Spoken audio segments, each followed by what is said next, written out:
Bismillahirrahmanirrahim. Hari ini jamaah YouTuber akan kembali mendapatkan ilmu dari Profesor Asep Saifuddin. Beliau 2 kali jadi rektor dan sekarang masih di Universitas Al-Azhar Indonesia. Tugas guru besarnya di Fakultas MIPA IPB dan beliau sehari-hari bertugas, ini tugas negara Prof ya, mengajar ilmu statistik. Nah, sudah 2 kali dapat Zoom for YouTube dari beliau.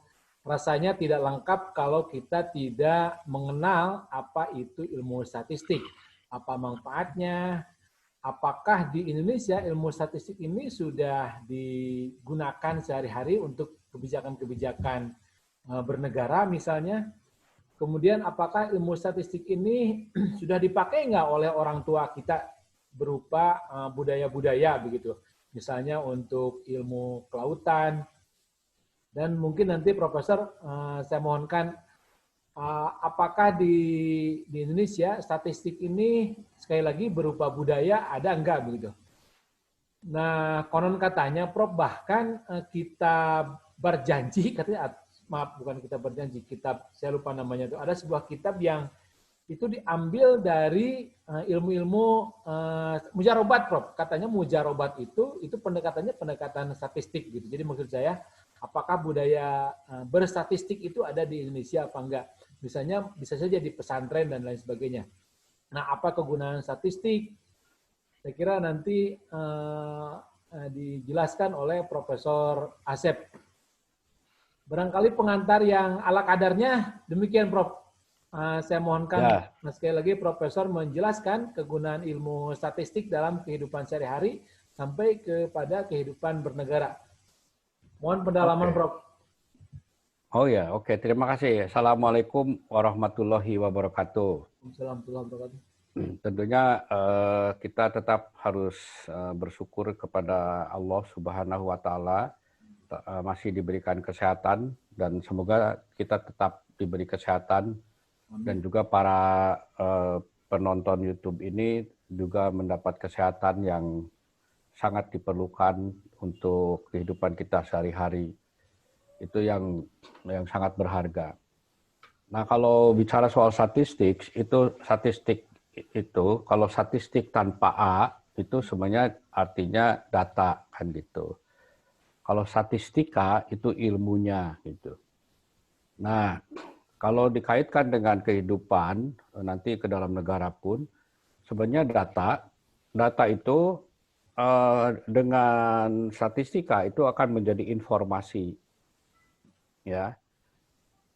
Jadi data menjadi informasi, kemudian informasi akan menjadi pengetahuan, ya pengetahuan akan menjadi kebijaksanaan gitu. Atau dalam bahasa Inggris seperti data to information, to knowledge, to wisdom. Nah, wisdom itu bukan sekedar kebijakan dalam arti regulasi. Wisdom itu adalah hati yang bijak, pikiran yang bijak. Pikiran yang bijak berdasarkan informasi, informasinya berbasis data. Sehingga menjadi pengetahuan. Pengetahuan itulah yang menghantarkan kita menjadi orang bijak. Gitu. Nah, statistika adalah suatu ilmu yang mempelajari itu semua. Gitu. Sehingga kalau mau dikatakan, statistika adalah sebuah ilmu dan teknologi untuk mencari kebenaran. Kan begitu.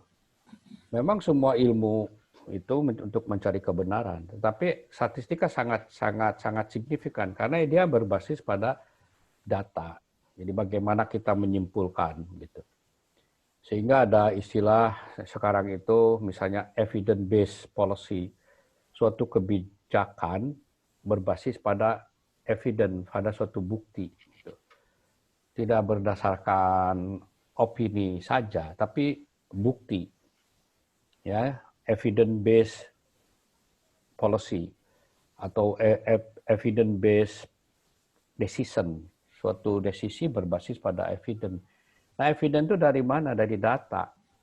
Data jadi fakta, jadi informasi, jadi pengetahuan, pengetahuan jadi kebijakan. Nah, Maka dari situ negara harus menggunakan itu. Kalau negara tidak menggunakan evidence-based policy, yang terjadi adalah politicking yang kuatnya itu berdasarkan konco-konco, berdasarkan pertemanan, berdasarkan kolusi, gitu. Ya, bila pertemanan dan kolusinya itu adalah kumpulan orang-orang baik, itu mungkin polisinya menjadi baik. Tetapi tidak tertutup pertemanan dan kolusinya itu campuran dari orang-orang yang tidak sama tujuannya. Kadang-kadang ada orang yang tujuannya hanya untuk kepentingan kelompoknya. Gitu. Nah, kalau itu dipaksakan, maka polisi-polisinya berbasis pada kepentingan kelompok. Nah, kalau statistik menghindari itu. Dulu juga sebenarnya pada zaman-zaman dulu di negara-negara Eropa awalnya, ketika ingin mencari bagaimana suatu polisi berkaitan dengan kesehatan, ya, maka harus ada informasi kesehatan. Itu seorang dokter namanya Nightingale, ya, yang ingin tahu bagaimana situasi dan kondisi masyarakat dalam hal kesehatan itu. Maka dia waktu itu membuat informasi dengan menturus itu kan garis-garis gitu, misalnya orang sakit 1, 2, 3 dibuat turus. Nah itu awal-awal dari pencatatan statistik yang dipergunakan untuk mengambil keputusan di negara dalam hal kesehatan. Ini di abad-abad berapa ya, saya mohon maaf, mungkin 16-17 gitu.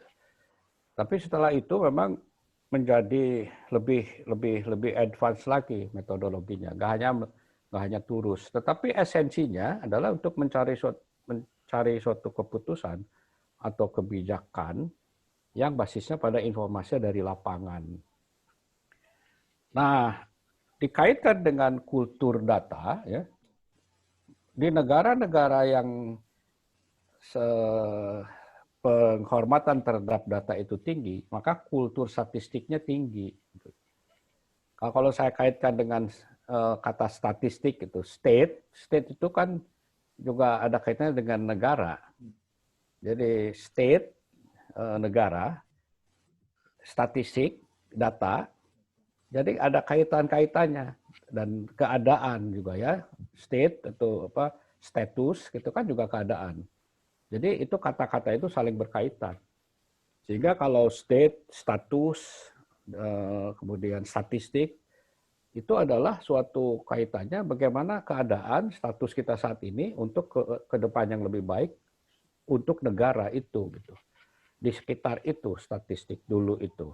Sekarang memang sudah berkembang menjadi ilmu yang luar biasa ya, sangat advance ya. Banyak sekali di dalamnya metodologi-metodologi yang perlu dipelajari gitu. Mengapa? Karena tentunya cara mengambil data pun kan harus ada cara-caranya kan. Kasarnya kalau mengambil data 1000 dengan menggunakan metode statistika, dengan mengambil data 1.000.000 tanpa metode statistika, yang 1000 itu lebih valid, lebih sah yang 1000 itu. Padahal hanya 1000. Dibandingkan dengan 1.000.000 yang 1000 kali lipatnya.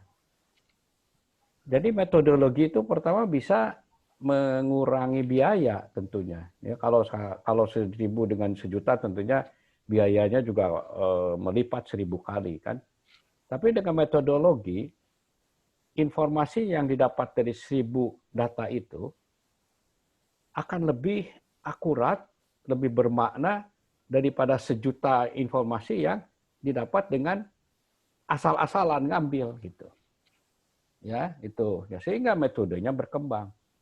Tetapi yang menjadi kuncinya adalah kita harus menghargai data. Nah, itu yang saya rasa kurang di Indonesia. Kumbang kewe lah gitu. Jadi kurang di kita itu. Di sekolah dasar tuh mestinya harusnya sudah mulai sangat menghormati data. Informasi itu sebenarnya jadi kultur gitu ya. Misalnya, ya sederhana aja, ini data, misalnya data kecil aja, ini kertas siapa gitu. Kertas, oh, kertasnya teman saya, secara fakta ini kertasnya teman saya gitu. Jadi data ini adalah data teman saya.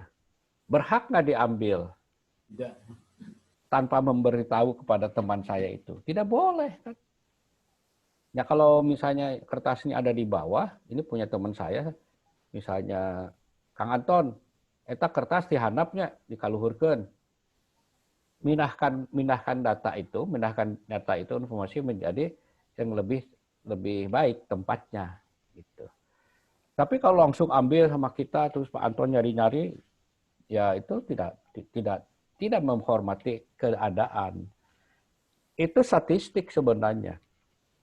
Ya, termasuk juga misalnya yang udah mulai advance. Misalnya ada berapa pohon di sekitar sekolah itu gitu. Kan orang mah hare-hare aja gitu.